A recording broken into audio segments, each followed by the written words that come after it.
Саламатсыздар, урматтуу радиочулар. Кутмандуу күнүңүздөр менен парламент радиосунда күндүн тартибинде программасы. Студияда мейманда Жогорку Кеңеш депутаты Төлөбаев Балбак Зарлыкович. Студияда кош келдиңиз. Студияга адатта бейшемби күнү аркыл маселелер саатында элдердин негизги суранычтары тааныштырылат. Мына ошолордун биринде мектептин курулушу кайра кайталанып келет, бирок чечилген жыйынтык кандай болуп жаткандыгын сурап билмекке аткаруу бийлигинде да тажрыйбасы бар Балбак Зарлыковичти чакырып отурабыз. Сиз баштап берсеңиз. Бул маселе негизинен жаңылык деле эмес да? Жок, жаңылык эмес. Бул мындай. Мен Искол областында өкмөттүн ыйгарым укуктуу өкүлү болуп турганда бир нерсени байкадым да. Мисалы, Аксу районунун Жаңарык айылында 90% бүткөн мектеп бар. Тоң районунун Каракоо айылында 90% бүткөн мектеп өкөтөн 4 жылдан бери турат. Эмнеге? Жылыга титулга киргизип, өкмөттүн архитектура жана курулуш агенттигинен министр финансов акча бөлөт. Мисалы, Искол областында образно говоря 10 сом бөлүнсө, аны алат да кайсы депутат күчтүү же кайсы аким күчтүү болсо ошону бөлөт да өзүнүн мектебин ыргытат. Значит, Тоң районунда мисалы айтам, ошол Каракоо айылындагы 90% бүткөн мектепке 3 миллион сом керек азыр. Быйыл ага 1 миллион сом бөлүп коет. Ошон менен бул мектеп дагы калды. Жаңарыктагы 80% бүткөн мектепке мисалы 8 миллион сом керек болсо, ага азыр 2 миллион сом бөлүп коет. Ошо менен ал дагы калды. Ошентип отуруп, мен эми көлдөн алдында Кыргызстан боюнча Далгастрой көбөйүп кеткен да. Мен айтып атам өкмөткө, муну бир анализ кылалы. Инвентаризация кылалы. Инвентаризация кылып, мисалы ушул курулуш иштерине 1 миллиард сом бөлүнсө, ар 1 миллиард сом 7 областка бөлүнсө, мисалы, Ысык көл областына мына мисалы 150 миллион сом бөлүнсө быйыл, ошону эң биринчи кайсы мектеп турат? Жаңарык мектеби 95%. Канча акча керек? 1,5 миллион сом. Биринчи ошону бер, ал бүтсүн. Андан Тоңдогу, анан Жетегиздөгү, Аксудагы, Түптөгү ушинтип, жаңы мына аз калган мектептерди бүтүрүп, бул жолкам бул мектепке эмес, бул больницаларга да тиешелүү, бул бала бакчаларга да тиешелүү. Андан кийин жаңы мектепти баштайлы. Бирөөнү бүтүрө албайт, бирөөнү баштайсың, 10 жыл, 15 жыл Далгастрой болуп кетет. Мисалы, Тогуз Булак айылындагы мектеп. Бул айылда мектеп, биринчи салынган мектеп, коррупция элементтери бар, чирип талкаланып кулап калган. Андан кийин балдарды бир клубка киргизип койгон, клубтун ичине кирсеңиз, эми жүрөгүңүз түшөт, көгөрүп кеткен да. Уже балдар ооруй баштады. Ошон айылда жок ошол жакта окутуп атат да. Коррупция аралашканда ошондой жак. Жок, ал мурунку мектепте. 10-20 жылдын ичиндеги мектеп, ал коррупция аралашып биринчи салган мектеп талкаланып калып кайра башташканда, аны эмгиче эмне болду, азыр дагы териштиребиз. Ошол Тоң районунун Тогуз Булак мектеби мына балдар ошентип окуп атат.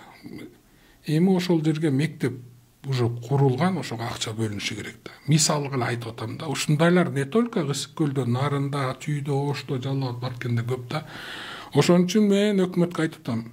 Өкмөт жаңы мектеп курууга мораторий кылса, эми Бишкек өзүнчө ал 15 мектепти президент бирден саламдап атат. Бул Бишкек үчүн колоссальный нерсе да, мэрде болуп иштебедимби?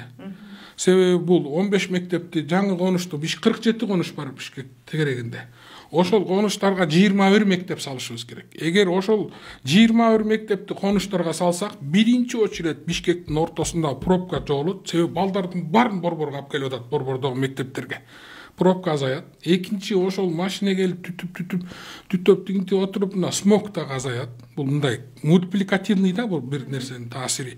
Анан ошол мектептердин тегерегинде ошол жаңы конуштар өнүгөт, өсөт да.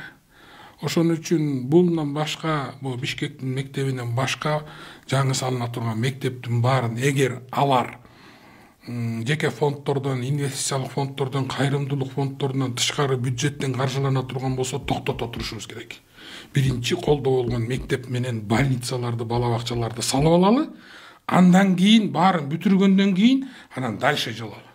Мисалы үчүн ошол мектептин курулушу башталган жылы жалпысынан сметалык баасы канча бир сумманы түссө, ал көпкө созулуп отуруп, курулуш материалдары деле кымбаттап атат. Ошондо канчага чыгып кетип атат? Чыгаша эле болуп калат. Мисалы мына бир мектеп 80 миллион сомго чейин салынат. Эми ал баягы орундуктарга жараша болот да, 100 орунду, 150 орунду, 200, 250, 350 ар кандай.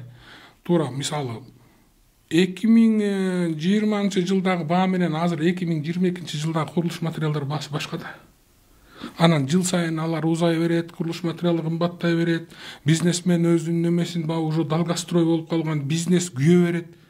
Эми ошон үчүн мына ретке салуу убактысы келдиби дейм да. Мына азыр айыл чарбасында жакшы реформалар жүрүп атат.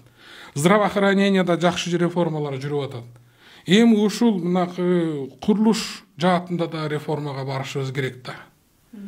Ошол курулуш жаатындагы реформа эң биринчи ушул бүтпөгөн мектептерден, социал объекттерден башталыш керек. Мисалы сиз өзүңүз айтып кеттиңиз, губернатор болуп иштеп жүргөндө көлдө, мисалы ысык көлдө өнүктүрүү фонду бар да, ошондон бөлүнгөн каражат курулушка канчалык таасир эте алат? Жардамы тийеби? Албетте. Мисалы ысык көл өнүктүрүү фондунан бир жылда 700-800 миллион сомго чейин акча түшөт. Бул кумтөргө өндүрүлгөн алтынга тиешелүү болот да. Кумтөргөн өндүрүлгөн алтын общий суммасынын Кыргызстанга түшкөндөн акчадан 1% ысык көл өнүктүрүү фондуна берет. Бул жеткен чеги былтыр болгон, где-то 800-900 миллион сом, миллиард сомго чейин жеткен да. Мунун ичинен ошол мына ар бир районго бөлүнөт. Ар бир район өзү проект жазат, бала бакча жазат, мектеп ар кандай жазат, анан ошол жактагы комиссиянын негизинде берилет. Бирок алардыкы 10 миллион сомго чейин деп бөлүп берет да. Мектепти мисалы кура албайт, мектептин спорт залын куруп бериши мүмкүн, футбольный поле салып бериши мүмкүн, китепкана ички ремонтун бериши мүмкүн, бирок мындай чоң мектеп салганга болбойт да, анын кудурети бүтпөйт, ал баягы бөлүнгөн акча да. Бир жылда кирешени бир объект жок, антелбайт да, себеби мыйзам бар. Биринчи очередь эң негизги Жети Өгүз районуна көбүрөөк бөлүнөт, андан кийин Тоң районуна, балыкчыга, анан калган райондорго мыйзам бар. Ана антсе тиякта чатак чыгып кетсе мүмкүн. Приоритеттерине жараша. Өзүнүн мыйзамдары бар, анын өзүнүн положениясы бар. А так моуреки 700-800 миллионду алып туруп бир жеңге андай албай айсың. Рахмат, анда атайын студияга келип бергениңиз үчүн. Урматтуу радиочулар, сиздер Парламент радиосунун күндүн тертибинде программасына бул жолку чыгарылышында курулушу көпкө созулган объектилердин учурдагы абалы жөнүндө маалымат алдыңыздар. Студияда мейманда Жогорку Кеңешке ынтымак фракциясынан депутат Балбак Төлөбаев болду. Саламатта калыңыздар.